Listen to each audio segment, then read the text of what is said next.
Okay, good review today. Power Girl. Have to be ready. In fact, let's go to the wall of euphemisms just to be safe. There's tatas, puppies, Bojanga. Winifred Beecher Howe Jr., man, I haven't seen you since we did the Wonder Woman DVD review together. That's right, Brian. And as you may recall, that review contained a lot of bad jokes about the female anatomy. Oh, well, I don't know if I'd say they were bad. They were. Oh. So, on behalf of all women, I'm here to serve you a restraining order. What? No more jokes about Power Girl's female anatomy. Consider yourself served. Habeas corpus? Well, this seems to be in order. I'll just put this next to the restraining order that says I can no longer ask women out on dates. Enjoy the show.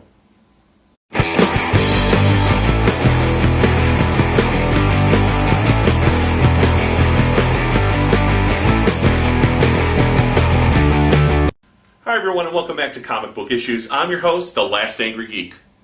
There's always a sense of loss when a creative team leaves the title that they helped to define. We felt it the first time Chris Claremont left the X-Men.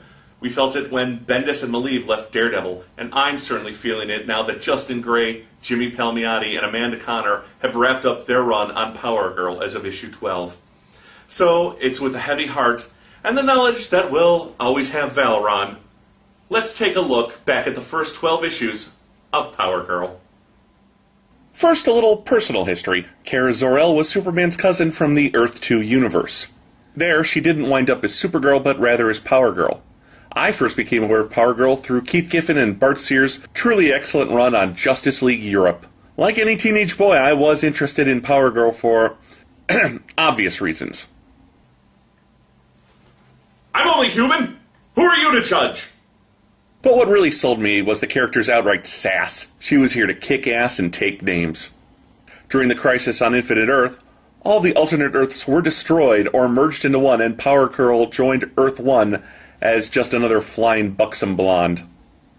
The character lapsed into obscurity for a while, until Jeff Johns brought her back to the Justice Society of America. This led to a surge in the character's popularity. The character rid herself of the remains of her secret identity. She was no longer Karen Starr, software company owner, but simply Power Girl 24/7. Johns teamed up with Amanda Conner for the first ever arc on the new book, JSA Classified. It turns out even though the multiverse was no longer around, Kara was still who she'd always been, the Supergirl of Earth 2. The story was a huge hit with the fans, and Amanda's art went over extremely well as she managed to portray the character with a sense of humor and confidence, but balanced it out with a rare vulnerability that we hadn't seen in the character before. Aside from her role in the JSA, the next time we see Power Girl is in the Tera miniseries, again drawn by Conner, and this time joined by the writing team of Justin Gray and Jimmy Palmiotti. Who's Tera?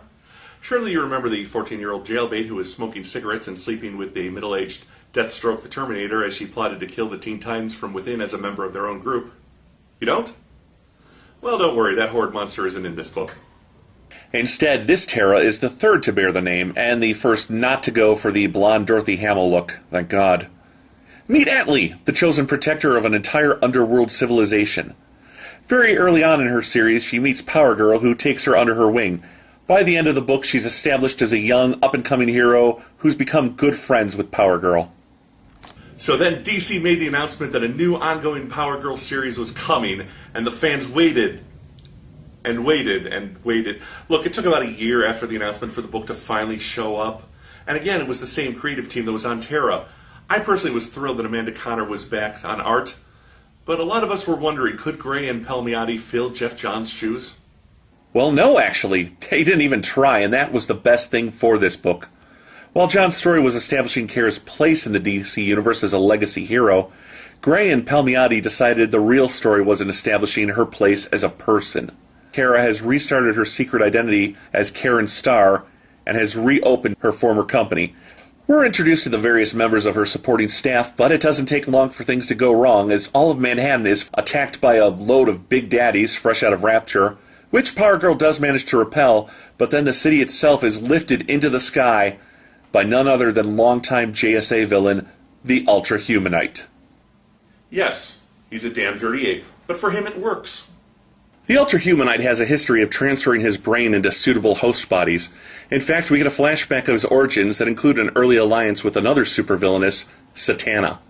It turns out this time the Ultrahumanite is sick of being an ape and would like to get in touch with his feminine side, so he offers PG a deal. His mind in her body for the safe return of Manhattan. But just like every other man who's after her body, the Ultrahumanite fails. The Humanite gets scorched, and with Tera and the JSA's help, Power Girl returns the city to its spot in Mother Earth. The next issue, Power Girl and Tera go to a movie. Probably my favorite part of this series is the interactions between PG and Tera. Tera's such a fish out of water on the surface world that her attempts to fit in are always a source of humor.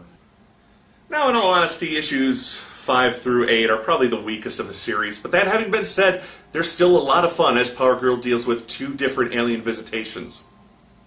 In issues 5 and 6, a trio of alien socialites show up on Earth looking for a good time.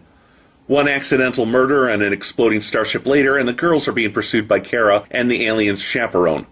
Interspersed with giving her cat a bath, getting blackmail photos, and taking Tera shopping, Power Girl manages to round up the girls and their chaperone and set them up in Brazil until such time as they can be returned home. The next 2 issues see the return of a long-forgotten Superman foe, Vartox, the Hyperman. When his world is threatened with sterility, Vartox decides he needs a mate to help him repopulate his world, and he sets his eyes on Power Girl. Power Girl is, of course, repulsed by his 70s-style fashion and outdated machismo, but to impress her, he releases an unstoppable monster and then finds he can't stop it. They eventually find a way to neutralize the monster and go out for pizza. Now, it turns out the mating is a spiritual act that will renew his people's bodies, and thus the deed is done, and she boots him out of our solar system. Now, I'll admit, I didn't think much of the Vartox issues, but then I realized my mistake. I was reading them like some regular schmo. Vartox is clearly modeled after Sean Connery and Zardoz. Try reading these issues while doing a Connery voice for Vartox. Here, listen to this. Ha ha ha! Vartox enjoys your sense of humor, Chancellor. There is no female in the whole of the universe who can refuse Vartox's many charms. However, the universe has surprised Vartox on occasion, so fetch the seduction musk rifle, warm up the interstellar headship, and inform General Peacemonger I have need of his services. See? Much more entertaining. While this is going on, Satana, the ex-squeeze of the Ultrahumanite, is planning revenge on Power Girl, and she meets with an arms dealer who... Hey! Who's that guy with the big head? Why, it's Dr. Savannah, mad genius and twisted Captain Marvel villain. Hey, Joe, can you help me with my algebra? Sure, no problem. It's a snap with my new big head. We enter the final arc of Power Girl with a modicum of tasteful nudity. Oh my. As she finds some kid delivering more of those photos that expose her identity. Which is nothing to say of her exposed, oh well, never mind. Damn restraining order. Then, Satana and her army of animal men start a riot to draw out Power Girl. Satana tries to use a giant hammer to kill Power Girl, but when it doesn't work, Satana does the unthinkable. She covers up Kara's chest. No! Why? But it's Tera to the rescue. She gets real scary with Satana, but gets the deactivation code for the device on Power Girl's chest. They then leave with Atlee tagging along on Kara's day. The delivery kid, who is revealed to be the blackmailer, asks Power Girl for a favor in return for the photos. This involves him going to his local comic book store with a superheroine. A dream I can relate to. And Power Girl and Tera dealing with fans and flashers on the street. The idea of having superheroes just walking down the street and having to deal with fans is one I can't say I've ever seen handled in comics before, and it's just another example of the fun nature of this book. Things get strange as Tera gets angrier and angrier, but it isn't until another attack by Satana's animal men that she lets it slip. She's not Tera. She's the Ultrahumanite. With Power Girl still weakened from Satana's attack and holding back so as not to damage her friend's body, the Humanite quickly beats her down, but a quick round 2 is ended when PG takes her, into high orbit and the Ultrahumanite passes out from a lack of oxygen. Realizing Satana was in on things, Kara gets brutal and quickly finds a terrified Atlee in the Humanite's crispy ape body from issue 4. PG takes all 3 of them to Atlee's underground city, and their advanced technology allows them to restore Tera to her body, and even reclone the Ultrahumanite's original body minus the genetic damage that crippled him as a child. Meanwhile, the now leopard-armed Satana has vowed revenge on Power Girl. But as we head into the final issue, that revenge never happens. Dr. Savannah does agree to help Satana in exchange for some lovin'. Midget evil genius on a hot girl with a can-arm sex. Not really my scene, but to each their own. However, just like a man, after he gets what he wants, he kicks her out of a window. We spend the last issue by this creative team celebrating what's made this title so much fun. PG spends the day with Tera at an underground spa and gets to meet Tera's family before returning home and vainly trying to name her infamous orange tabby. Yes, I'm also prohibited from making any jokes about pussy cats. Dan Blackmail Boy is happy with his newfound popularity as PG's friend, so he returns the blackmail photos.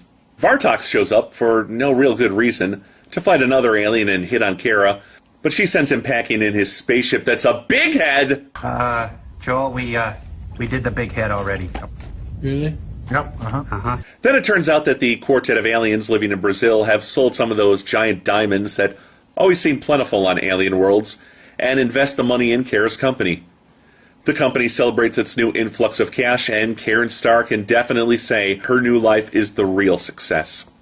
So what is it I like so much about this book? Well, let's start with the writing. Gray and Palmiotti, previously known for dark books like Uncle Sam and the Freedom Fighters, and of course Jonah Hex, surprised everyone by creating one of the most lighthearted books on the market.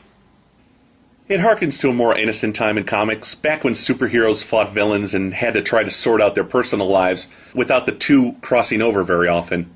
Her supporting cast isn't full of vigilantes or self-destructive addicts. She's just a person with powers who's trying to go about her life while doing the right thing. And they just let her do her own thing. Yes, members of the JSA show up once in a while, but we're never bogged down with the elements of her Earth 2 origin or any members of the Superman family.